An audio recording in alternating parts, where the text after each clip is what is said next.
Selamat pagi Ada Pak, yang hari sudah, ada yang Selasa belum. Pak, Hari ikut Selasa sih, upah Pak. pemerintah Pak. Ikut Betul. pemerintah. Nanti Idul Fitrinya ikut yang duluan ya. Enggak lah, Pak. Ikut yang pemerintah juga. Oke. Oke, ini saya membahas yang kemarin, tugas yang kemarin. Jadi dari tugas yang kemarin dari 29 hanya yang terkumpul hanya 27.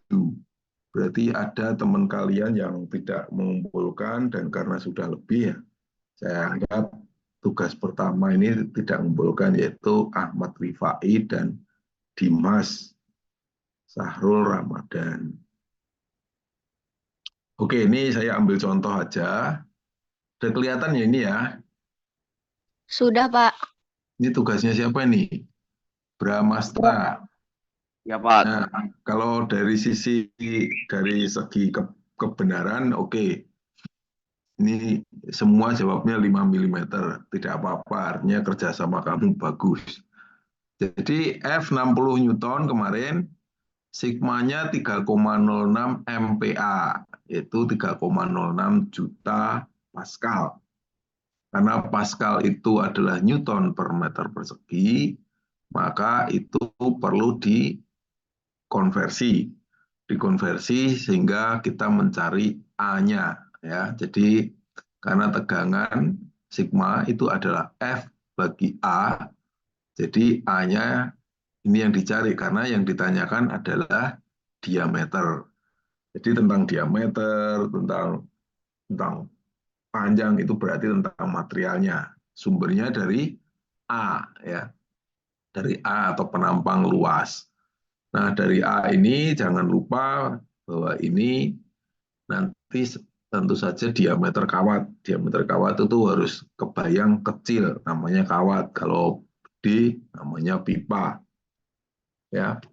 Nah, ini rumus A adalah rumus lingkaran karena penampang kawat adalah berupa lingkaran. Pi D kuadrat bagi 4, seperempat Pi D kuadrat. A-nya tahu, P-nya 3,14 ya. Jadi untuk teman-teman yang sosial atau yang lain yang belum tahu, Pi itu bilangan konstanta untuk perhitungan bangun yang berbentuk lingkaran, itu Pi itu 3,14. Sehingga D sama dengan akar, dan ini 5 milimeter. Tapi saya lihat sebenarnya D-nya itu 5, sekian milimeter ya. 5, sekian milimeter. Nah, untuk bahan yang begini sebaiknya kita menggunakan pembesaran ke atas ya, bisa jadi 5,5 ataupun apa untuk keamanannya. Tapi oke, untuk kali ini 5 milimeter saya berikan ya, saya betulkan ya. Ini jadi saya harap semuanya mengerti. Jadi jalur apa, cara penurunannya jadi tidak ujuk-ujuk A itu yang ditanya D-nya kemana? Oh nggak ada, sigma kok F bagi A. Nah, ya, jangan lupa D-nya itu adalah datang dari luas penampang. Ada yang tanya? Nggak ada ya, gampang sekali ini. Nah, oke. Sekarang sudah kelihatan ya tegangan. Di kemarin Seperti kemarin, tegangan itu dialami oleh benda-benda yang padanya dikenakan gaya. Nah, gaya yang tegak lurus pada suatu penampang itu menimbulkan tegangan. Jadi artinya penampangnya biasanya diberikan, diarahkan tegak lurus terhadap gaya. Contoh, A itu adalah sisi dari sebuah sebuah plat yang ditanam di dinding. Bentar, ini harusnya saya hilangkan supaya nggak bingung kamu.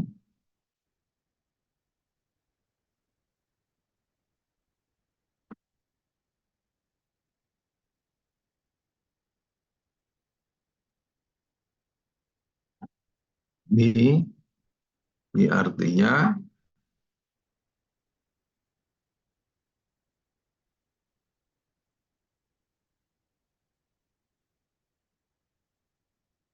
jadi ini sebuah plat yang ditanam di tembok ya. Nah, itu A-nya itu tebalnya ya, tebal dari plat itu sendiri. Ada gaya F, yang bekerja tegak lurus pada A ya. Sehingga tegangan yang ditimbulkan pada benda ini itu didefinisikan sebagai F per A ya. Kemarin soal-soalnya itu mengasumsikan F-nya itu selalu tegak lurus pada penampangnya. Nah, apa kalau F dibebankan itu, jadi itu seperti ditarik gitu ya. Biasanya benda ada dua sikap ya, ikut mulur atau tidak. Nah, kalau benda itu lunak seperti karet gitu ya, ditarik dengan F, itu gayanya akan mulur. Jadi panjangnya sebelumnya X ya, ini menjadi ada sebenarnya LX itu ada delta L-nya, mulur sedikit ya. Sebenarnya itu yang terjadi pada semua benda. Itu benda itu ditarik pasti mengalami mulur. Cuman mulurnya itu ada yang kelihatan seperti karet. Nah, mulurnya kan bisa langsung kelihatan. Besi, besi itu sebenarnya kalau plat ditarik gaya yang tertentu mulur juga, tapi mulurnya ordenya sangat kecil. Milimeter, mungkin 1/10 milimeter dan lain sebagainya. Tapi peristiwa itu tetap ya F menimbulkan reaksinya pada material itu. Nah, kemarin kita sudah bicara tentang ada tegangan tarik ya. Tegangan tarik itu kalau ditarik artinya kalau itu karet berarti semakin panjang. Tegangan tekan berarti makin pendek. Tegangan geser yaitu gaya yang bekerja dengan arah sejajar. Kalau tadi adalah tegak lurus, tegangan tekan dan tarik, arah gaya yang berubah. Ini kalau tegangan geser itu menimbulkan gaya yang arahnya sejajar. Kenapa ada tegangan geser? Tegangan geser itu adalah tegangan yang jadi seperti apa? Ya seperti kemarin itu contohnya rivet pada sebuah jembatan. Ya gaya arahnya tegak lurus, tetapi kemudian yang rusak adalah arah gesernya. Ya, tegangan geser itu tau, tegangan geser, tegangan tarik atau tegangan sigma. Nah, kenapa kita perlu mempelajari ini? Karena dimanapun ada tentang fenomena kerusakan material, gitu. Di sebelah kanan itu ada rel yang patah. Rel yang patah itu artinya apa? Kalau yang sebelah kiri itu bempernya belakang mobil itu penyok. Sebelah kiri bawah itu contoh kursi yang di kos-kosanmu kamu injek-injek ya itu retak, itu ditembel ya. Ada kerusakan barang-barang, ada kerusakan benda-benda yang ada di sekitar kita. Nah, kerusakan dihubungkan dengan kekuatan material itu apa hubungannya kira-kira?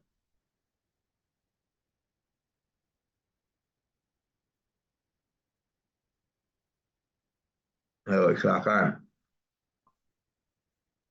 Benda itu rusak kenapa biasanya? Melebihi batas dari yang mampu ditahannya, Pak. Melebihi batas. Batas apa? Faktor penggunaan juga, Pak. Penggunaan, Sama usia juga, Pak. usia, ya. Artinya masing-masing bahan itu mempunyai kekuatan, ya kan? Seperti kamu tuh juga punya kekuatan.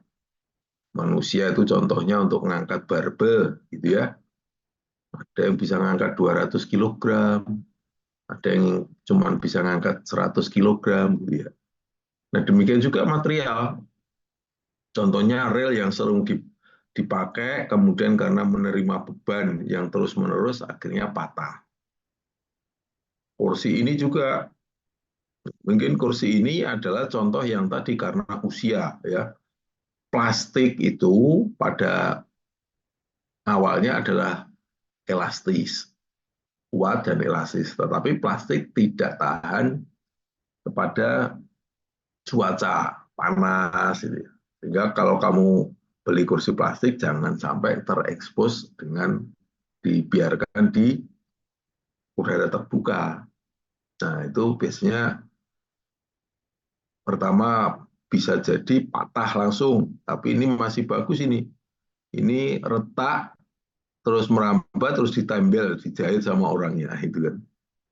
Nah, di lain pihak kita lihat juga bahan yang baru seperti bumper mobil yang belakang ini, bahan yang baru, tetapi tidak bisa menerima beban, tidak bisa menerima gaya tadi, itu karena gayanya terlalu besar.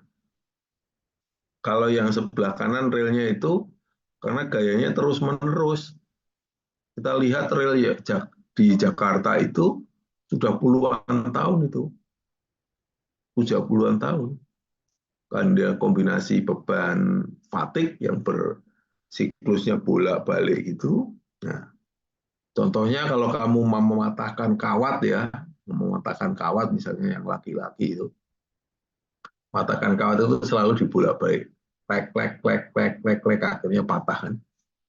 Nah, kalau di kamu satu arah aja enggak. Nah, ini seperti ini. Jadi beban fatigue atau beban lelah itu arahnya bolak-balik. Nah, seperti ini kalau ada roda, dia akan ke bawah tekan. Begitu rodanya lewat ke atas. Baru ke atas sebentar harus menerima beban berupa roda di sebelah belakangnya. Bawah tekan, bolak-balik, akhirnya patah pada usia tertentu. Nah, ini jadi tadi kita sedang mempelajari kekuatan dari material,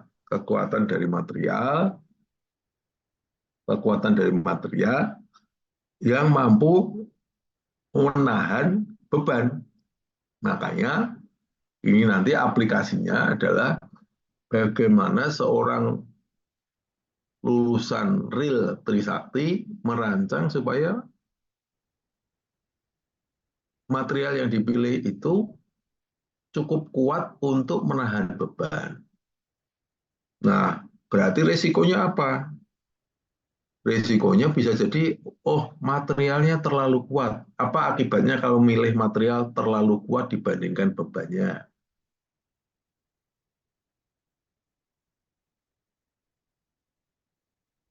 Apa? Lebih tahan lama, Pak. Lebih tahan lama. Terus? Ya mungkin Pak lebih mahal. Lebih mahal. Nah, itu lebih mahal itu yang tidak dikehendaki semua orang, ya. Karena pasti yang beli nggak ada nanti. Jadi apa?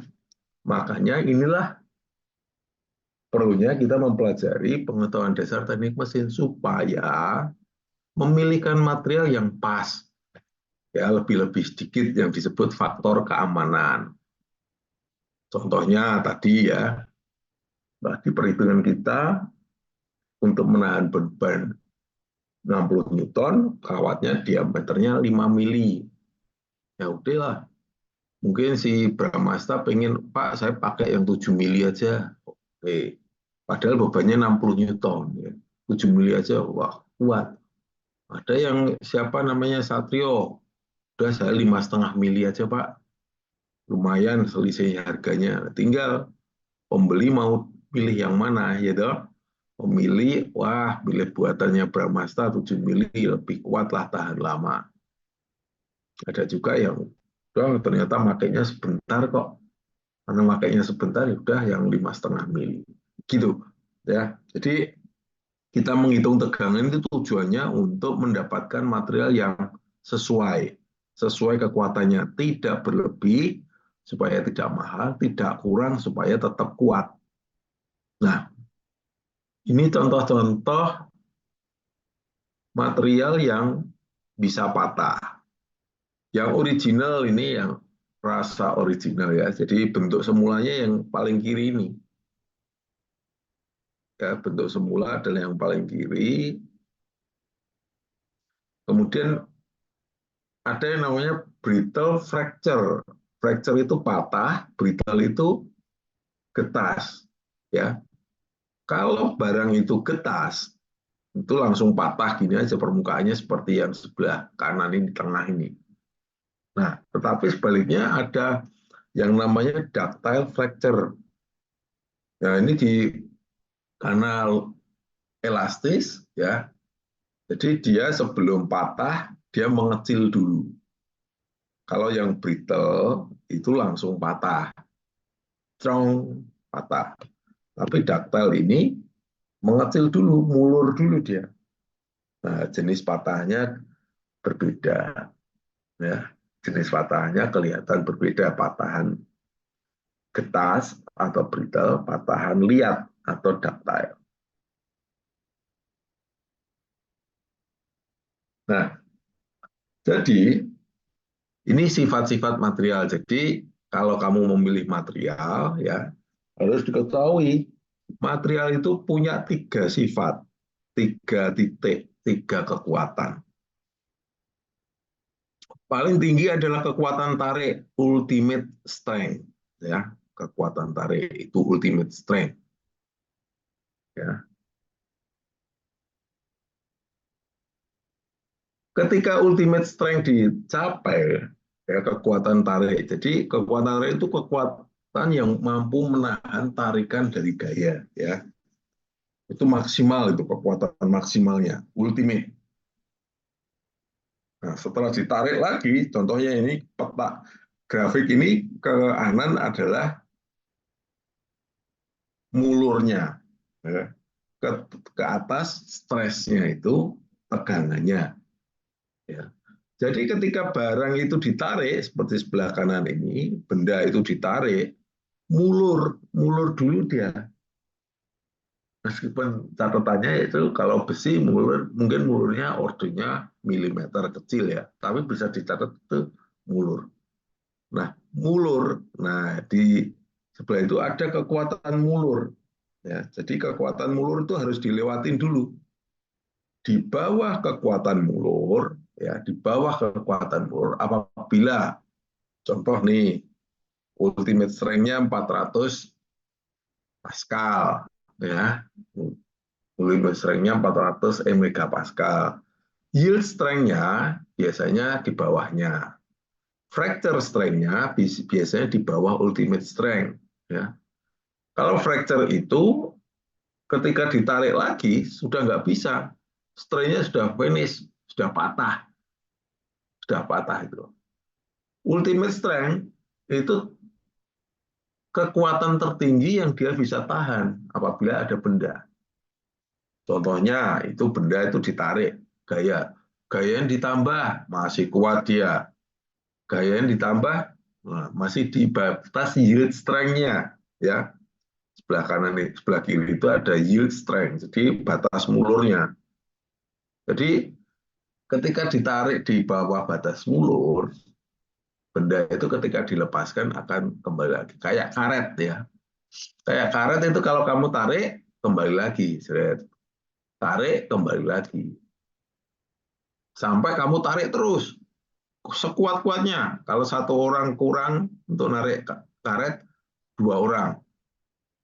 Akhirnya putus, fracture. Nah, pasti sebenarnya ketika kamu menarik, ada suatu ketika kamu narik, waduh kok makin keras gitu. Nah, itu masuk melalui ultimate strength. Sebelum kemudian, oh ternyata setelah kekuatan itu maksimum, ternyata ditarik sedikit sudah putus, fracture, nah, kekuatan patah. Jadi setiap benda itu mempunyai kekuatan seperti itu. Nah, jadi apa yang terjadi ketika bumper mobil tadi penyok? Kalau penyok berarti tidak bisa kembali lagi kan? Berarti tidak mungkin elastis.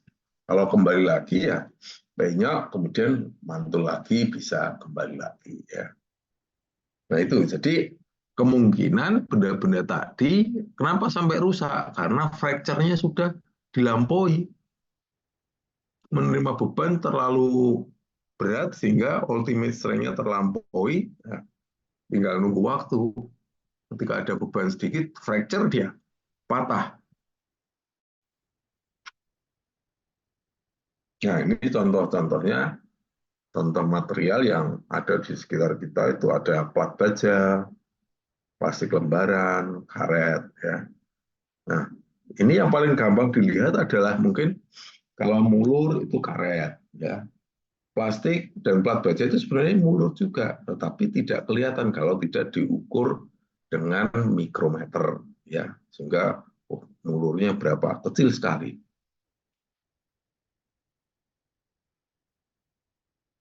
Nah, jadi dengan mengetahui karakteristik grafik stress cut dan strain ini, ya kita bisa macam-macam ini. Elastomer itu barang-barang yang terbuat dari karet. Ya, elastomer itu kecil, rendah, yang biru ini ya.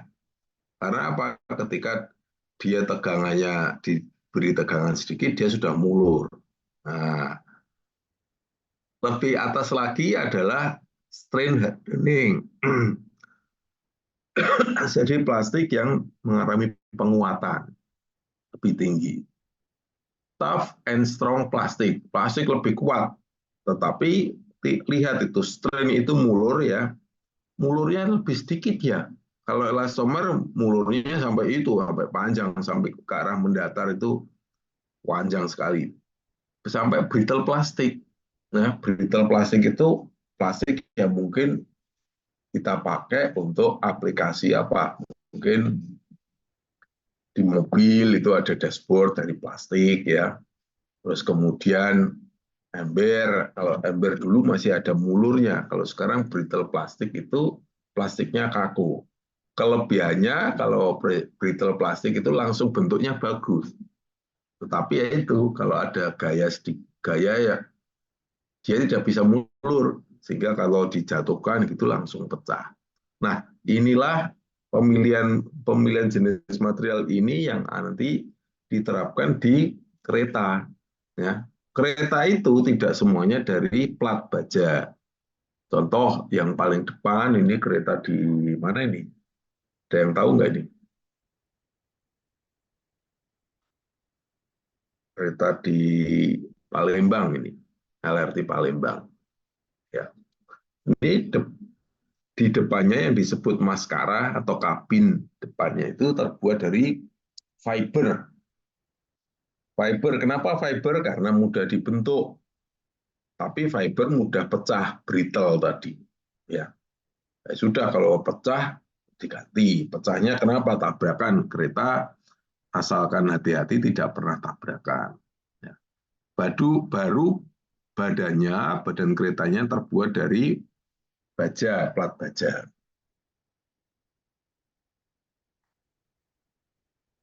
Nah, kita kembali lagi ke gaya dan momen. Jadi, kenapa kita kembali lagi ke gaya dan momen? Ini adalah gaya adalah sebuah definisi terhadap suatu beban yang muncul apabila kita mengaplikasikan suatu beban tertentu. Ya, gaya yang nggak bisa dilihat, tapi bisa dirasakan. Ya, gaya tidak bisa dilihat. Dorongan ya, dorongan. Gaya kemarin kita belajar bahwa gaya termasuk adalah besaran vektor. Sehingga selain mempunyai besar, dia juga mempunyai gaya. Kemarin kita sudah jumlah cara menjumlah vektor ini. F resultan itu adalah penjumlahan F1 dan F2.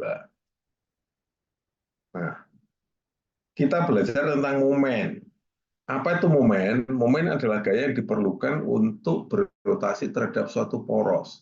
Ya, momen itu reaksi terhadap apabila ada gaya bekerja pada suatu poros. Contohnya ini. Contohnya ketika ada gaya F bekerja pada suatu lever atau batang yang ada sumbunya O, ya. Kalau berputar aja langsung mutar, tetapi biasanya O ini menahan tertentu. Contoh, kalau kamu membuka ban mobil. Ban mobil supaya bagus ya harus kencang. Tapi ketika membuka, kalian harus mengaplikasikan besaran gaya tertentu supaya terbuka bautnya. Nah itu. Sehingga yang disebut tahu momen itu R kali F. F gayanya, R jarak dari gaya ke pusat putaran, sehingga timbul torsi atau momen gaya. Nah, ini ya, sebelah kiri atas yang kamu familiar. Yang punya mobil, buka atau menutup. Kalau mau buka misalnya, waduh, yang truk-truk besar itu kan kencang sekali tuh bautnya. Sehingga kalau orang membuka, biasanya dia harus naik di kuncinya itu. Kuncinya disambung dengan lengan yang panjang supaya ringan. Kemudian habis itu orangnya naik, ya naik, pincot-pincot gitu.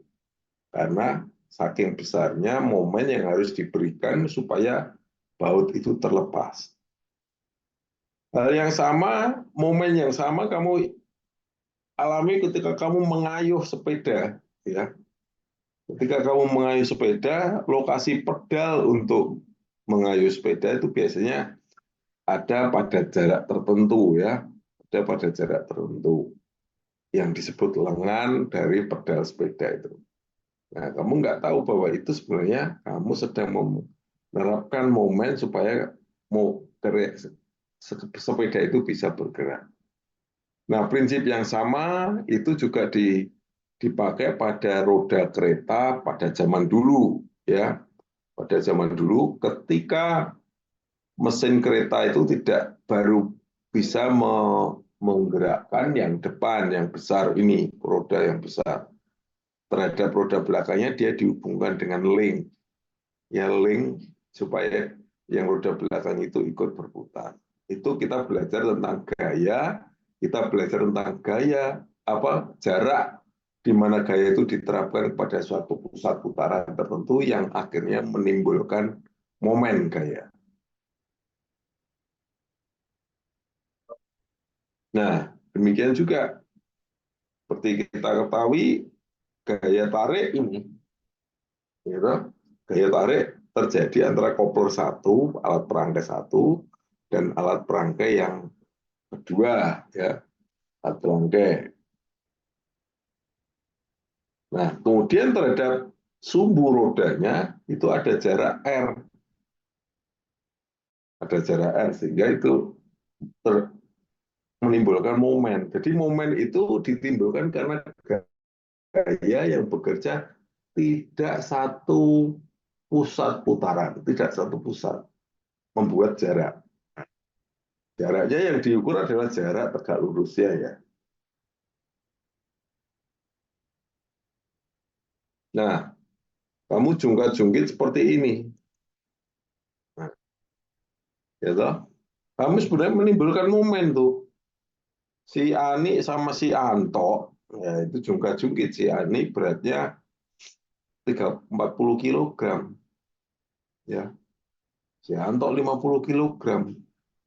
Nah, ini lagi akal-akal gimana saling mengimbangi, ya toh?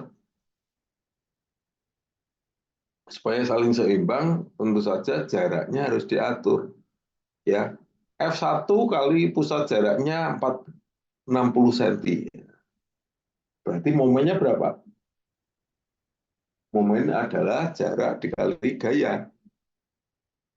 Momennya berapa? 40 kali 60. Berarti 2.400 kg cm. Ya. 2.400 kilogram. Ini si Anto ini pengen ngimbangi supaya Ani nggak jungkat-jungkit. Ya. M1 harus di M2. Sehingga Ani yang beratnya ringan 40 kilogram tadi supaya menghasilkan Ani yang beratnya 50 tadi supaya menghasilkan 2.400 kilogram sentimeter harus berapa?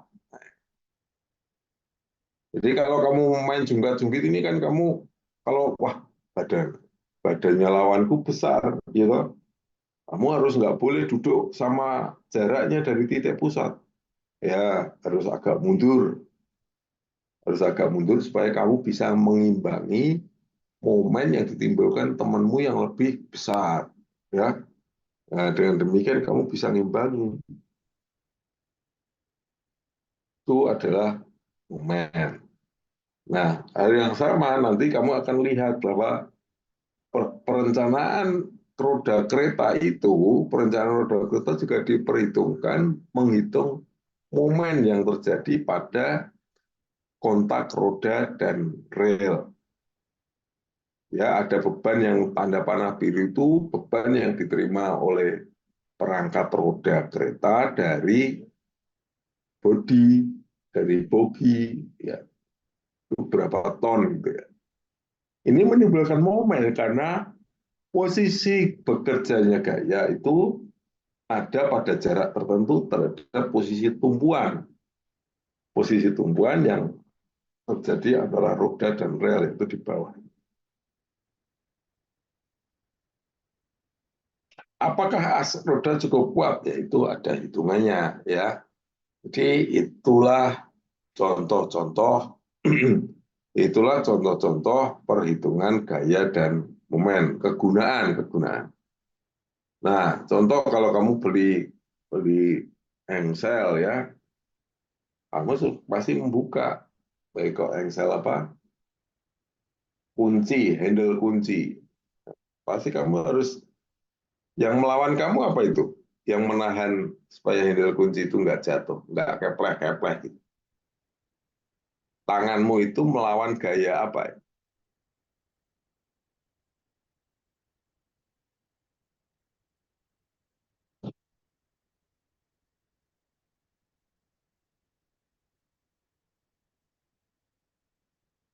Ya, di dalam kunci itu sendiri biasanya ada pegas, ya. Ada pegas, sehingga kalau ditekan, kemudian dia akan kembali lagi. Nah, itu berarti kamu untuk membuka itu melawan gaya pegas. Gaya pegas yang ada di dalam kunci itu. Itu melawan, kamu bisa terbuka itu. Knop yang di atas ini langsung sembunyi ke belakang, terbuka ini ya. Tapi misalnya pintu yang sama itu dibuka oleh seorang anak kecil, ya. Mungkin anak kecil itu belum bisa melawan gaya pegas yang ada di kunci tersebut, sehingga apa? Ya sudah nggak sampai kuat ya, pintunya nggak terbuka. Di atasnya itu kanan atas itu ada contoh tentang kunci Inggris, ya, bukan kuncinya dari Inggris, tapi ini Inggris style, kunci gaya Inggris. Untuk membuka baut demikian juga, untuk membuka baut dia harus mengerahkan gaya tertentu, ya, supaya gaya tertentu itu bisa hadir, sarapan dulu, ya, supaya tenaga nasinya diubah menjadi tenaga gerak. Nah, ini siapa yang rumahnya masih pakai pompa begini?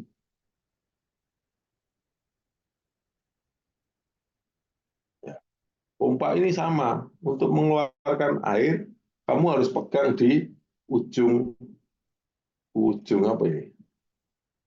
Ujung gagangnya itu. Mungkin adikmu nggak bisa pegang ke penuh. Kira-kira kalau pegangnya itu di tengah gagang itu rasanya makin berat atau makin ringan? Makin berapa? Berat, Ma- Pak. Makin berat, ya. Jadi kalau taunya itu kan tau sama dengan R kali F, ya kan? Misalnya untuk memompa itu taunya 100, ya.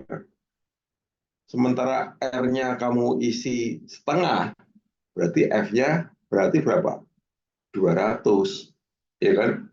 Taunya misalnya 100, R-nya setengah meter. F-nya berarti perlu 200. 200 kali setengah, 100. Nah, pompa itu taunya tetap 100. Tapi coba kalau kamu bergeser agak ke ujung, R-nya jadi 1 meter. Ya, berarti untuk menghasilkan 100, kamu perlu F-nya 100 juga. Lebih ringan. Diperpanjang lagi, jaraknya 2 meter. F-nya jadi 50, sudah cukup menghasilkan tau 100. Jadi, bisa secara feeling, tetapi secara matematis inilah buktinya kalau untuk menghasilkan momen, kamu bisa merubah F-nya, kamu bisa merubah jaraknya atau R-nya.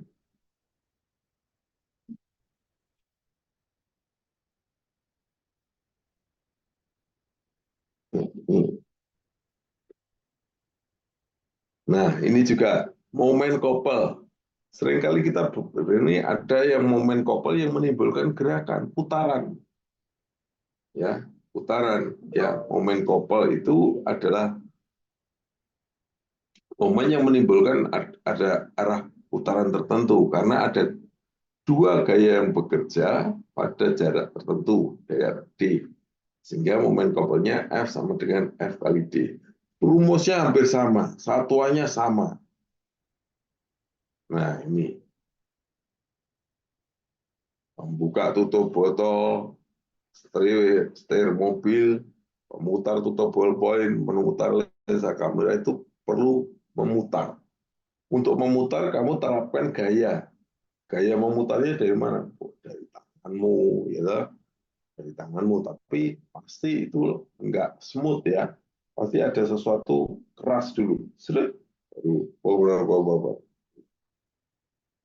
Nah, coba kalau ini, berapa besar momen couple yang timbul dari sepasang gaya 100 Newton yang bekerja pada jarak 30 cm? Berapa ini?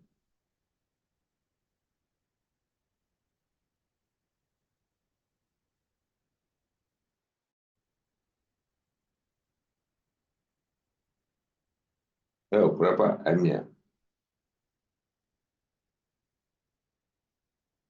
F-nya berapa F-nya?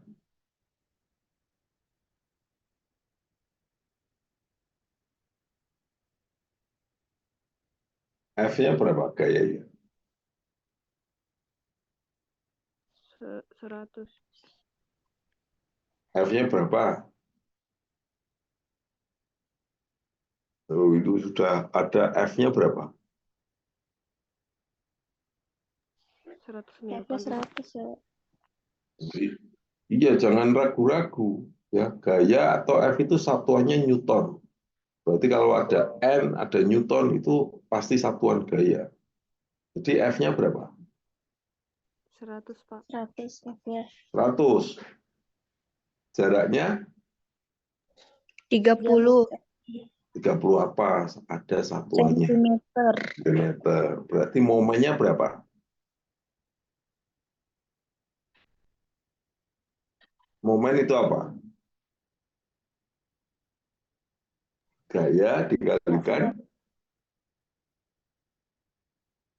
Momen itu gaya dikalikan Jarak jarak. Jadi berapa itu? Hasilnya 3.000. momennya. 300 Pak. Hah? 3.000 Pak. 3.000, Pak. 3.000 apa? Satuannya jangan. Kamu nanti kalau UAS, UTS nggak ada satuannya, saya kurangi nilainya ya. Jadi kalau satu yang dihitung itu harus ada satuannya. Momennya satuannya apa ini? Newton bukan, Pak? Kamu momen itu satuannya apa? Jangan pakai bukan. Kamu apa, usulmu apa? Satuannya kilogram apa gitu, jangan Pak. Bukan ya, bukan nanti. Wah, momen Newton. satuannya apa ini? Newton meter ya Pak ya? Ya, Satuannya. betul. Berarti sekarang berapa? 3.000 Newton meter. Wih, 3.000. Dari mana 3.000? Hah. Newton meter sudah betul. 3.000 dapatnya dari mana?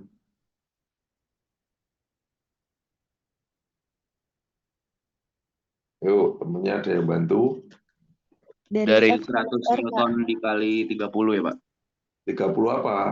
30 cm itu yang Nah, ada di tak- jaraknya. nah, tadi Newton meter tuh kok nggak Newton sentimeter? Nah, jadi 30 cm kalau mau jadi meter di berapa senti itu? Berapa meter itu 30 cm itu? 0,3 meter. Nah, berarti kalau kamu milih Newton meter, berarti 100 kali 0,3. Ya, berarti berapa? 30 Newton meter. Atau kalau kamu mau 3.000 ya nggak apa-apa, 3.000 Newton centimeter. Ya, momen bisa jadi Newton meternya kamu jadikan senti berarti kali 100. Tuh. Ya, 100 kali 3. Bisa kamu Newton 3.000 Newton centimeter atau 30 Newton meter. Nah, ini buka nih, temanmu buka roda gitu. Buka roda dia. Nah, masalahnya temanmu ini harus nyiapin gaya berapa ini? Bolehkah bangun tidur langsung membuka gitu, belum makan? Gak Ya, bisa, jadi ya, jangan dulu nggak bisa tidurnya dia sambil makan mungkin. Berapa besar gaya yang harus diberikan kepada kunci pembuka, kok pembuka pintu, pembuka ban mobil, roda mobil. Yang mempunyai lengan 30 cm apabila untuk membuka baut roda mobil diperlukan torsi 15 Newton meter. Ayo dikerjakan. Berarti torsinya taunya sama dengan berapa ini? 15 Newton meter. 15 Newton meter. Ya, 15 Newton meter. Terus yang diketahui apa lagi? R-nya, Pak. Jaraknya R-nya 30 berapa? 30 cm. 30 cm. Nah, R-nya 30 cm. 30 cm. Jadi F-nya berapa? 50, Pak. Berapa? 50 Newton, Pak. Coba 50 kali 30. Ya, betul ya. Jadi teman-teman yang lain ya bisa ngikutin ya.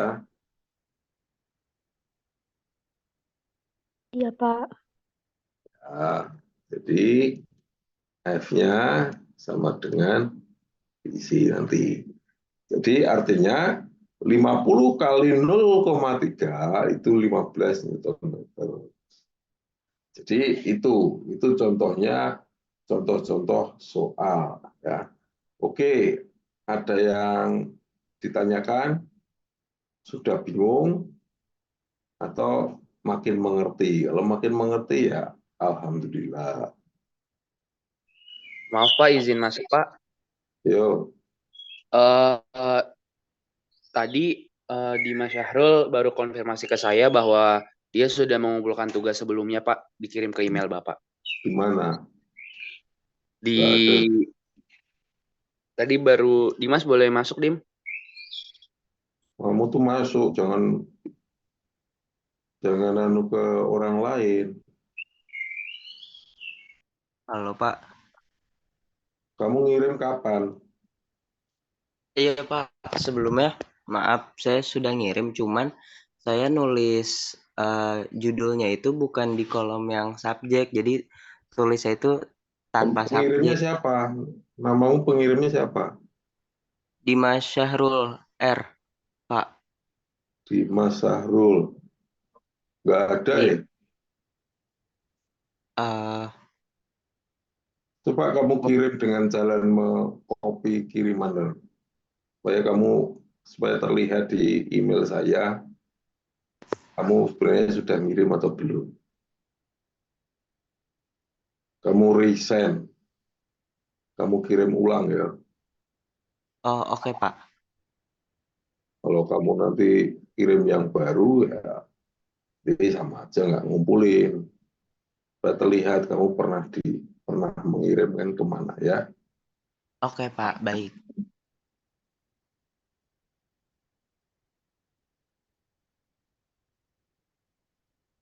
Terus satu orang lagi namanya siapa ya? Namanya Ahmad Rifai. Sudah kumpul? Ahmad Rifai.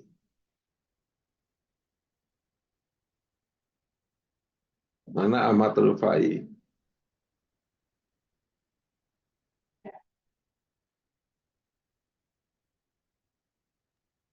Orangnya tidak ada di Zoom, Pak. Di Zoom ya sudah.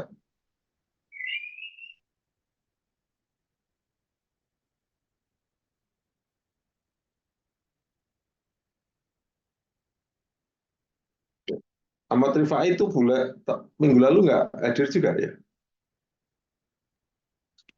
Betul, Pak. Oh iya, kemana ini kalau nggak, kebetulan nggak ada di RKS, jadi ya dipilih pilih daftar atau tidak. Oke, kalau nggak ada, kita lanjut ke diagram benda bebas.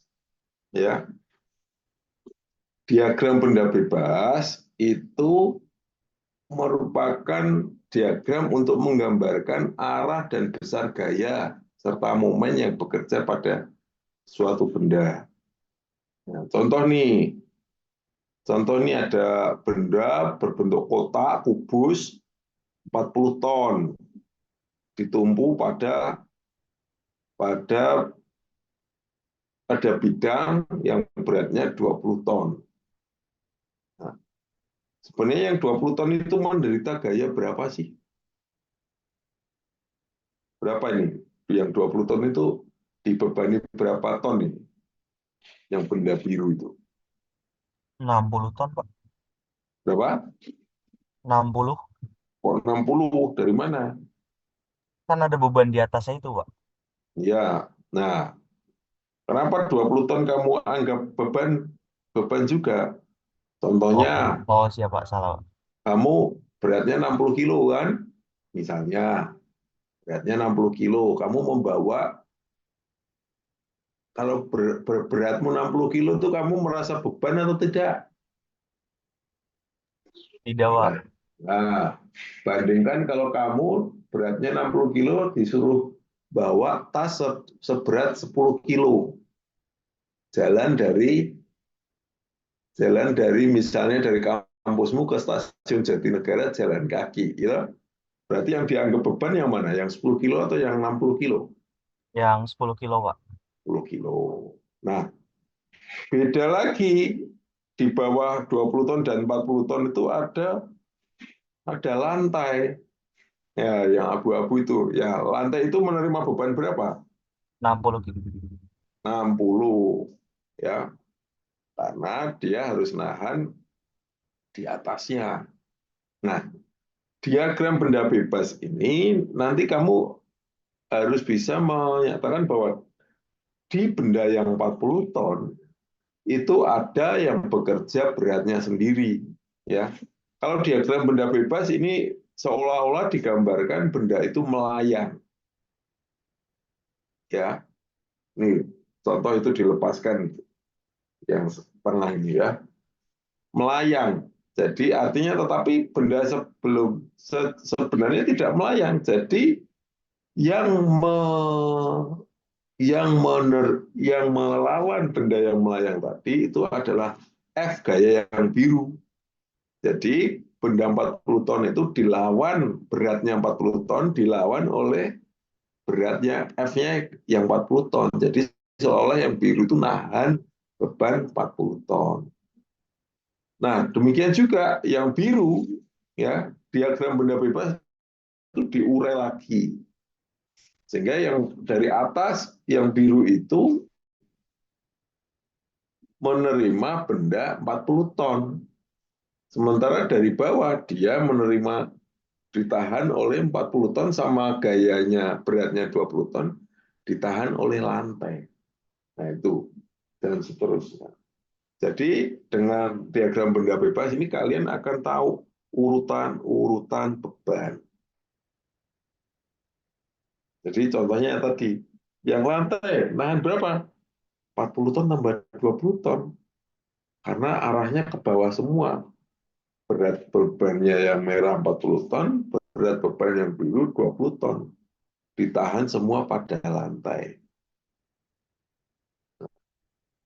Contohnya lagi, nah, jadi ini aturannya pembuatannya. Gambarlah sketsa, gambar semua gaya, uraikan vektor yang telah digambar, terapkan hukum kedua Newton. Hukum kedua Newton itu apa? Ada aksi, ada reaksi. Ya, ada aksi, ada reaksi. Jadi contohnya kalau yang ini suatu benda itu diisolasi, ya keluarkan yang 20 ton benda biru itu ada aksi-aksinya mana? Aksinya dari yang atas F. F yang merah yang 40 ton.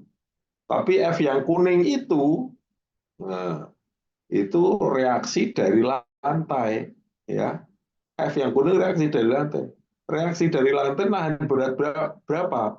Nahan berat 20 tonnya dari benda biru plus 40 ton dari benda yang merah.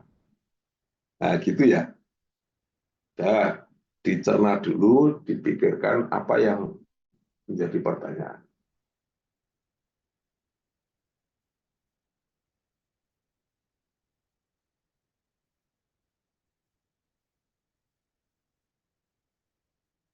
Nah, ini contohnya mobil truk.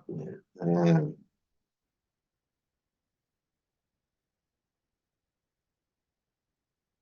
mobil truk beratnya 22,5 ton. Gede, ya. 22,5 ton. Ya. Itu ada perangkat rodanya. Roda depan dan roda belakang. Berarti beban yang diterima oleh roda yang harus ditahan oleh jalan itu pada roda depannya 14,85. Ya. Yang belakangnya 7,65. Benda ini harus timbang, ya. Benda ini harus timbang, makanya 22,5 ton itu terbagi dua. 7,65 di bagian belakang, 14,85 di bagian depan. Nah, ini kalau sebagai orang teknik, kenapa yang roda depannya kok lebih berat bebannya? Kok 14?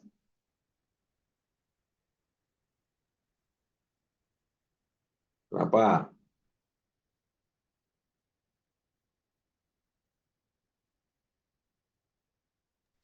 Karena lebih banyak menahan beban, Pak. Yang Bebannya roda dari depan. mana? Bebannya dari mana yang roda depan? Dari mesin, Pak. Biasanya mobil kayak gini mesinnya di kuping depan. Ya, dari mesin, ya. Jadi mesinnya berat ini, truk kok soalnya. Nah, itu jadi roda depannya lebih menahan beban. Nah, diagram benda bebas mengatakan ini bisa kita isolasi, ya.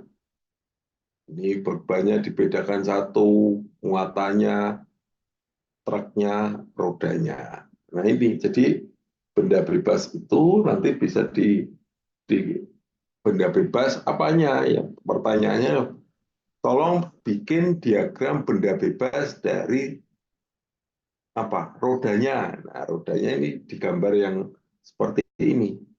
Nanti dari ini berapa gaya yang diterima dari atas, berapa yang diterima dari bawah. Dari bawah dari mana? Dari jalan. Ya, ini sekaligus untuk mengingatkan kita, kalau jalannya terlalu lembek, ya ambles, ya makanya jalan jalan untuk kendaraan roda 4 atau lebih tentu saja kekuatannya harus berbeda supaya sanggup menahan beban. Nah, kalau kamu membangun jalan itu kekuatannya berapa? Kekuatannya sanggup menahan beban 7,65 atau sanggup menahan beban 14,85 ton. Mana yang kamu pilih? Misalnya kamu jadi kontraktor, kamu suruh bangun jalan. Kamu milih jalan yang mampu menahan mana? Mampu menahan 14,85 ton, Pak. Iya, betul. Jadi mampu menahan yang lebih besar. Karena dengan yang lebih besar itu otomatis yang lebih kecil akan terakomodasi, ya. Akan juga lebih kuat. Jangan, Pak kan roda belakangnya 7,65. Nah, kalau kamu 7,65 nanti pas kena roda depan ambles. Nih. Nah, juga ada yang 7,65 ton tadi digambar secara dua dimensi, ya. Dua dimensi nih. Tetapi kita harus ingat bahwa ini tuh dua-duanya. Roda itu kan ada dua kan. Berarti 7,65 itu harus dimengerti sebelah kiri 3,8, sebelah kanan 3,8. Demikian juga yang 14,85 berarti sebelah kiri berapa?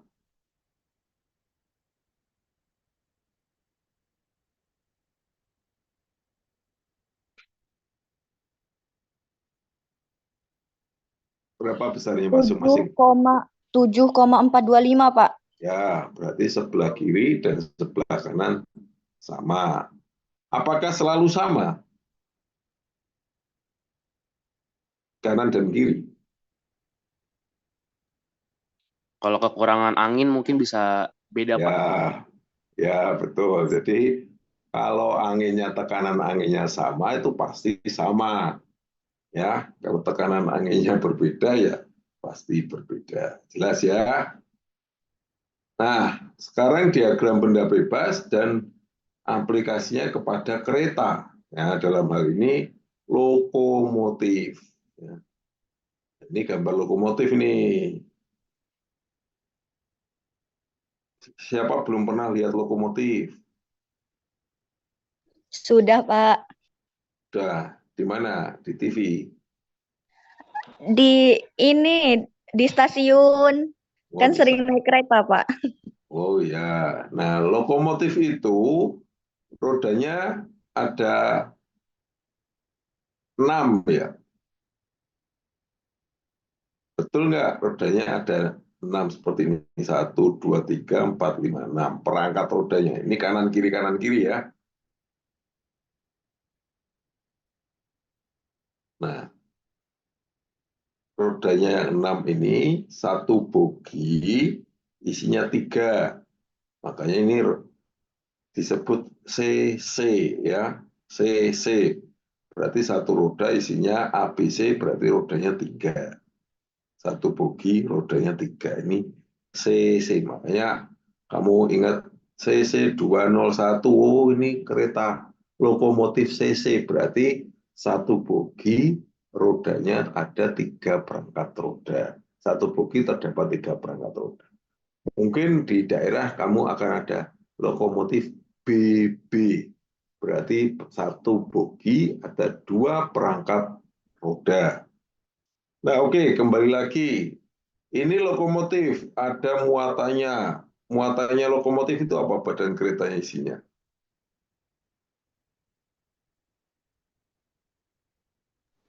Jadi di dalamnya itu ada mesin, ada generator, ya traksi, ini. gitu, Pak. Jadi badan lokomotif itu isinya macam-macam, ada kabin, ada rectifier ini, ada alternator mesin dan mesin diesel ya. Ada juga rangkanya, ya rangka lokomotif yang tengah ini. Rangkanya itu menerima beban mana? Beban dari badan lokomotif ya. Nah, rangka dan badan itu dipasangin pada bogi. Oh, bogi dipasangin roda menahan ke rel. Ya, jadi itu.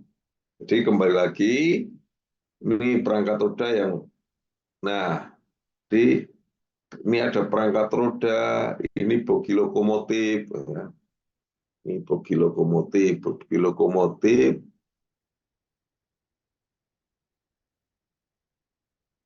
Nah, bogi lokomotif.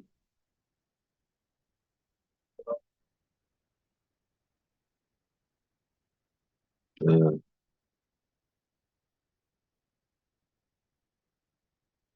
ini bogi lokomotifnya. Ada badan lokomotif, ada rangka lokomotif. Nah, ini untuk diagram benda bebas, kamu harus bisa memilah-milah badan lokomotif berapa ton. Itu yang nahan badan lokomotif apa ini? Underframe, Pak, yang penahannya. Underframe itu apa di sini? Sebutannya rangka itu, Pak. Kalau Rangka, ya. Rangka ditahan oleh as bogi, kemudian ada boginya. ada boginya dulu, rangka boginya, ya. Rangka bogi ditahan oleh perangkat roda. Tapi perhatikan, ya, kalau bogi lokomotif, rangka bogi lokomotif ini menahan apa?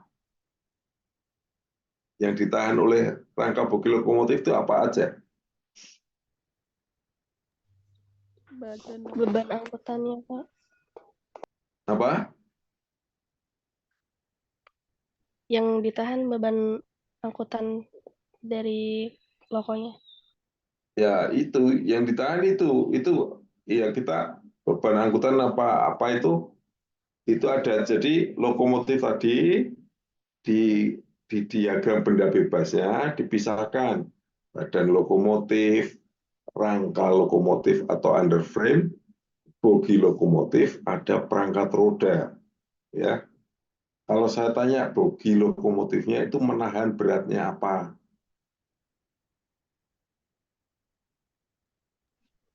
Rangka lokomotif. Apa? Rangka lokomotifnya, Pak. Rangka lokomotif dan Badan.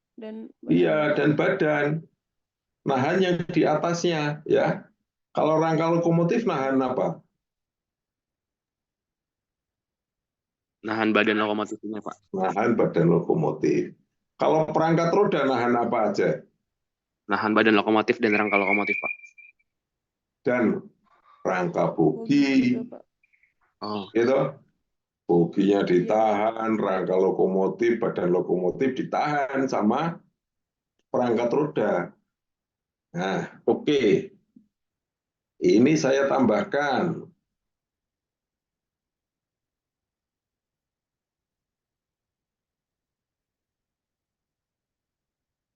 Ini ada rel.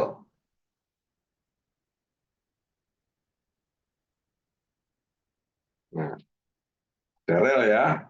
Kalau rel yang ditahan apa? Badan lokomotif, ya, rangka lokomotif. Apa? Rel yang ditahan apa? Lokomotif. Nah, ya, rel itu yang ditahan apa? Diuraikan. Yang ditahan tuh mulai dari perangkat roda, bogi lokomotif, rangka lokomotif, sampai dengan bodi lokomotif Nah, dan ya. isinya. Jadi kalau belajar tentang diagram benda bebas harus disebutkan satu-satu. Artinya apa?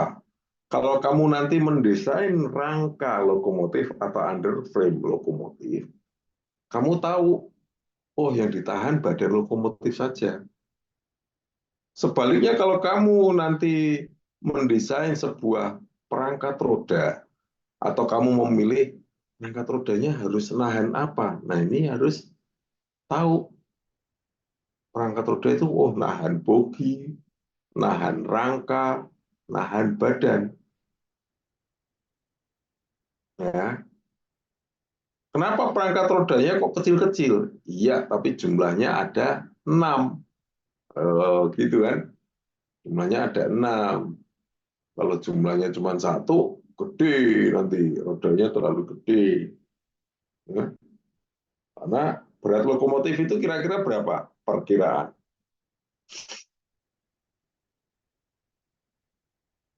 Ya, foto yang sebelah kiri itu kira-kira beratnya berapa? Variasi sih Pak, tapi kalau C1 seingat saya 87 ton Pak. Berapa? Seingat saya kalau C1 87 ton. Nah, 7 ton itu kurang nendang. Ya. Lokomotif itu sekalian boginya 90 ton. Nah, kalau nggak percaya nanti kamu datang di Jatinegara, coba dipikul gitu. Wah, kalau kuat berarti itu gambar lokomotif. Ya, tuh. Nah, ini pemecahannya ya, dipisah-pisah kalau diagram benda bebas. Badan lokomotif itu mempunyai massa atau mempunyai berat. Nah, badan lokomotif itu katakanlah 60 ton misalnya. 60 ton itu berat sendiri. Ya, berat arahnya pasti ke bawah. Ingat pelajaran tentang Newton. Gaya gravitasi ya. Itu berat ke bawah. Itulah kenapa kalau handphone kamu jatuh, arahnya ke bawah.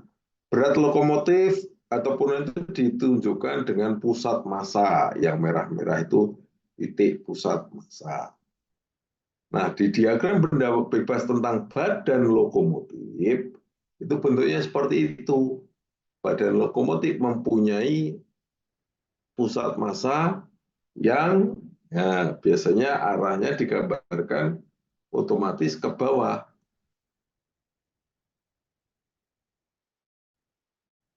Nah, ya.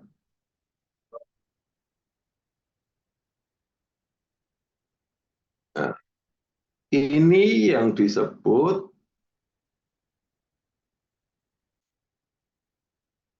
diagram benda bebas dari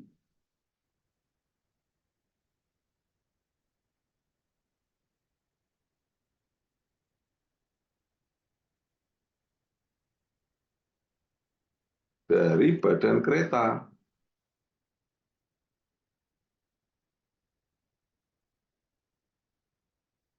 Nah, ini diagram benda bebas badan kereta. Yang saya garis putus-putus ini, diagram benda bebas dari kereta, badan lokomotif, ya. Hasilnya apa? Yang ke bawah itu adalah berat lokomotif, yang di sini adalah gaya reaksi dari rangka lokomotif.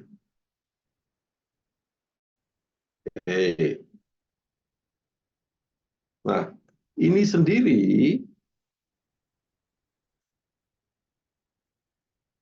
adalah diagram benda bebas rangka lokomotif. Bebannya apa saja? Bebannya ada berat sendiri yang ditandakan dengan merah tadi. Ada berat dari tumpuan dari badan lokomotif. Ada reaksi dari, yang biru ini reaksi dari bogi kereta. Nah, itu harus ditahan. Kalau diagram benda bebas, kalau kamu jumlah gayanya tidak sesuai, berarti salah. Artinya kalau misalnya biru ini, jadi biru ini menahan gaya yang merah ini ditambah gaya yang kuning ini.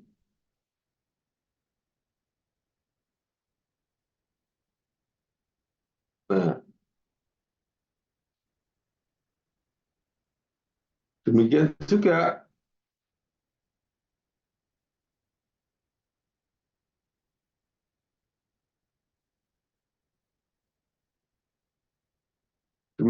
pada bogi lokomotif ini menahan dari beban yang diterima dari rangka lokomotif dan perangkat rodanya.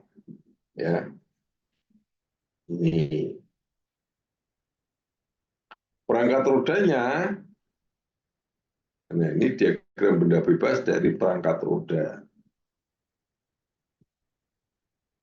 Jadi perangkat roda boginya sendiri ya, boginya sendiri menerima beban dari rangka lokomotif dan reaksi dari masing-masing roda. Ini.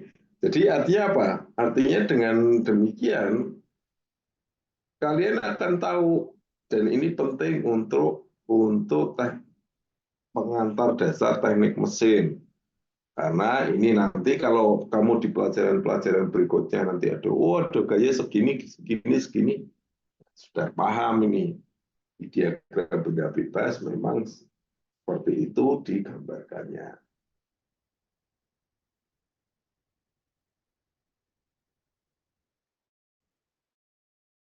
Nah, ini kenyataannya. Ini boginya lokomotif ya. Ya, saya coba ini supaya kalian nggak bingung. Bendanya kayak gini loh, badannya kok kayak penampilannya kayak begini. Nah, jadi kalau Anda di kuliah diagram teknik pendidikan pengetahuan dasar teknik mesin ini ya tidak perlu gambar secara bagus seperti ini karena ini adalah model atau foto ya. Model atau foto ini bisa begini aja, tetapi yang perlu diingat tiap rangka bogi ini mempunyai massa ya, mempunyai berat. Jadi seperti roda ini selain nahan badan lokomotif, underframe atau rangka, juga nahan rangka boginya. Nah, yang tadi kita sebut 1, 2, 3 perangkat roda ini kenyataannya seperti ini. Ada 2 keping roda, ya. Ada 2 keping roda. Ini yang nanti harus kalian pisahkan. Kalau dapat 1 keping roda isinya nahan berat 6 ton, berarti dibagi 3 ton sebelah kiri, 3 ton sebelah kanan. Nah ini CC 201. CC artinya tadi apa? 1 bogi terdapat 3 roda, Pak. 3 perangkat roda. Ya. Roda, Pak. Kenapa bukan 3 roda? Nah, perangkat roda itu ada keping rodanya, ada asnya. Ya, kalau mobil 3 roda sudah cukup. Ya, kalau ini harus perangkat roda nyebutkannya karena ada asnya, ada porosnya. Nah, seperti ini. Jadi ini ada di sebelah kiri ini garis yang merah ini adalah beban dari masing-masing roda yang diterima, yang direaksikan oleh rel. Makanya relnya itu harus mempunyai kekuatan tertentu. Relnya kuat, di bawah rel itu namanya apa? Yang kerikil-kerikil itu.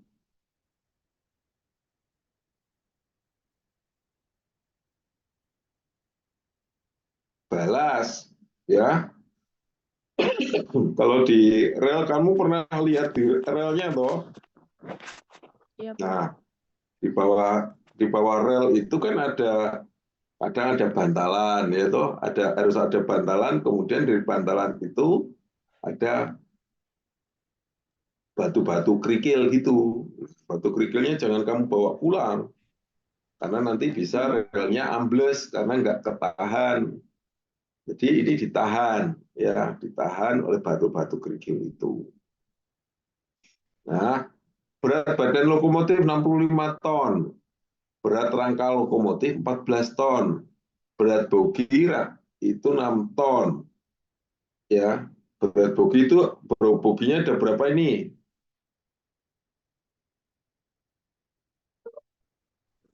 Boginya ada 2 ya, 6 ton Iya, Pak. dan 6 ton. Jumlah perangkat rodanya 6 buah. Nah, ini nanti sudah menjadi informasi yang cukup untuk kalian mendefinisikan atau merumuskan bagaimana bentuk diagram benda bebasnya. Nah, bagaimana bentuk diagram benda bebasnya? Bentuk diagram benda bebasnya ya seperti ini. Ini jadi dikasih berat, nanti anunya berapa gitu. Nah, pertanyaannya berapa beban yang ditahan oleh masing-masing perangkat roda? Ayo, kira-kira saja, ngitungnya gimana? Kan pertanyaannya begitu. Kamu punya lokomotif, rodanya sudah aus. Gitu. Karena rodanya aus, nanti kamu harus pesan roda baru. Kalau pesan roda baru, kamu harus menyebutkan, saya butuh roda. Sembarang roda, roda untuk kereta barang, atau roda untuk kereta penumpang, atau roda untuk lokomotif. Beda-beda. Wah iya ya, saya harus hitung dulu ini. Berapa berat atau berapa beban yang ditahan oleh satu perangkat roda. Saya mau beli 6 ya. Ini pertanyaannya, makanya selalu ingat ya, perangkat roda adalah nahan bogi, ya, perangkat roda nahan bogi, nahan juga rangka lokomotif, nahan juga badan lokomotif. Ada yang bisa?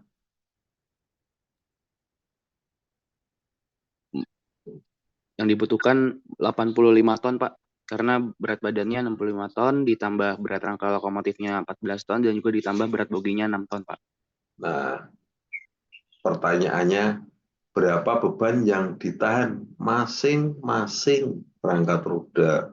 Kalau kamu pesen satu perangkat roda nahan 85 ton, perangkat rodanya gede sekali.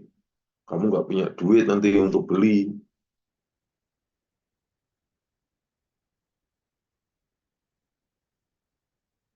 Lihat, ingat, perangkat rodanya ada berapa? Ada 6, Pak. Nah, pertanyaannya adalah masing-masing perangkat roda.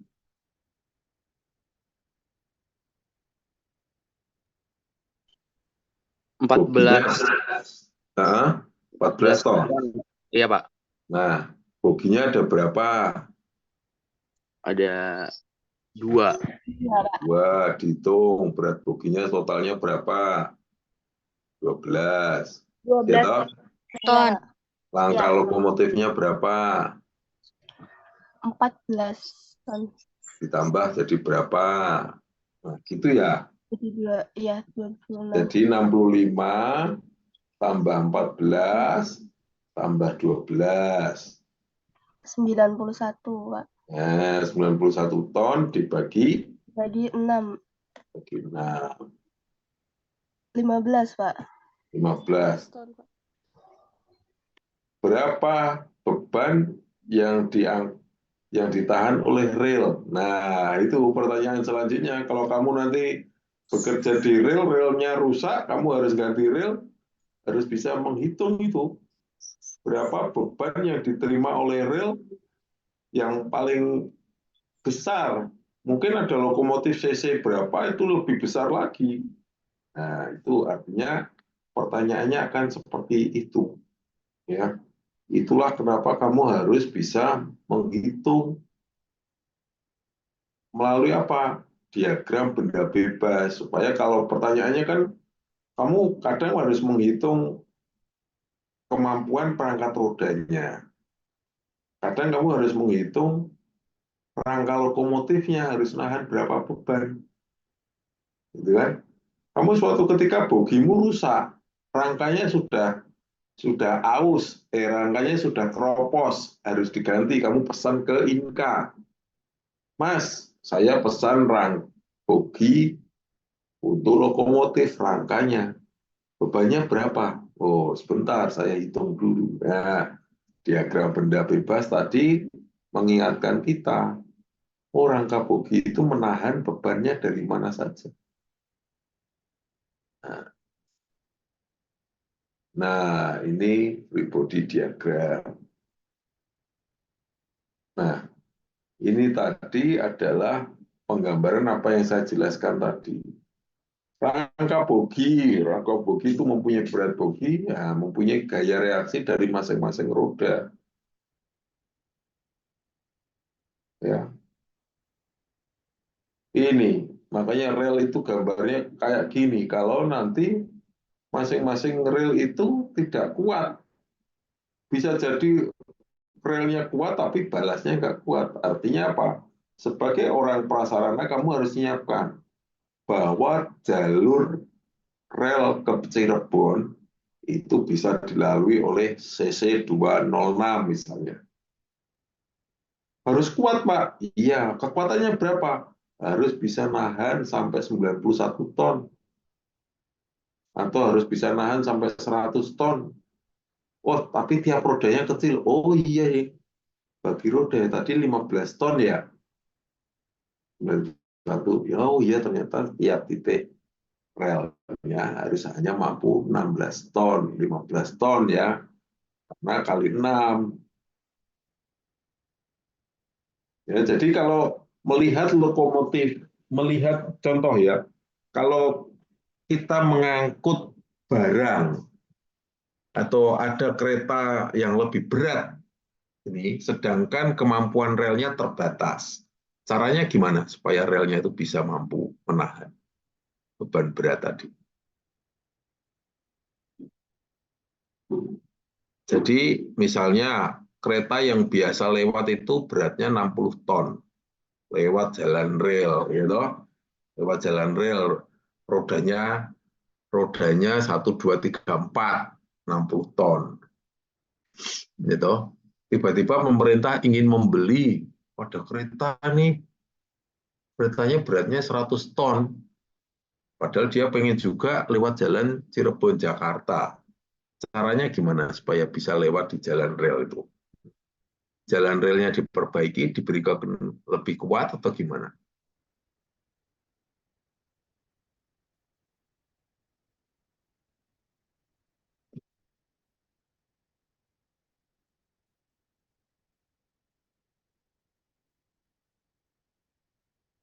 Ya, bisa jadi ya relnya diberi kekuatan. Tetapi ya jangan lupa prinsip lokomotif.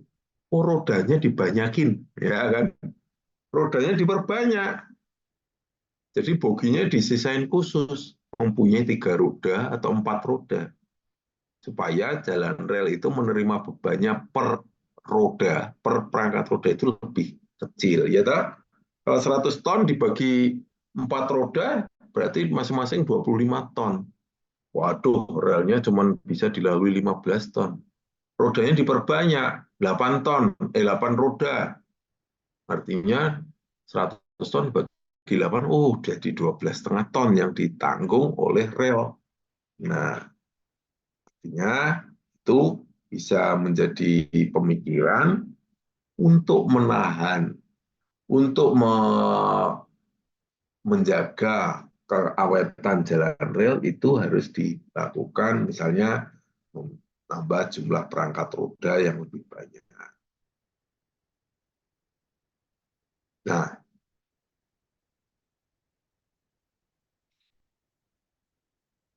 Oke, ini nanti kalian orek-orek dulu ya. Nanti minggu depan kita akan ketemu onsite. Saya harapkan kalian bisa mengerjakan. Ya. Buatlah diagram benda bebasnya. Tadi lokomotif sudah saya beri contoh ya. Nah ini kereta penumpangnya. Lokomotif dibuat diagram benda bebasnya. Mana yang diagram benda bebas lokomotif? Ya ini tadi. Dipecah-pecah badan lokomotif, rangka lokomotif, rangka bogi, keretanya, perangkat rodanya sampai relnya. Nah, kereta penumpang seperti apa? Kereta penumpang seperti apa? Nah, ini kalau kereta penumpang,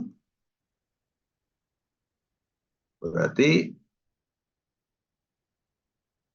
nah, kereta penumpangnya ini, ya, kalau kereta penumpang itu tidak menjadi satu, ya, menjadi satu itunya apa? Badan kereta dan rangka boginya itu menjadi satu.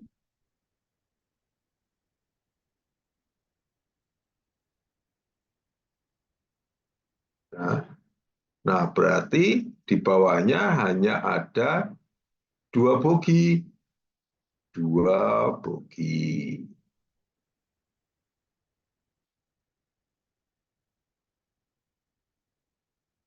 Nah, masing-masing bogi mempunyai berapa roda kalau kereta penumpang? Ada 2, Pak. 2.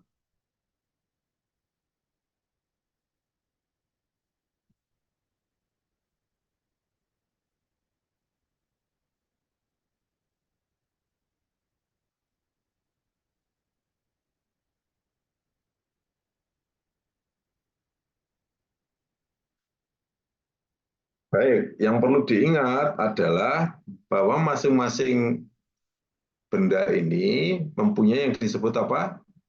Titik pusat massa, yaitu beratnya. Ya, titik pusat massa atau beratnya.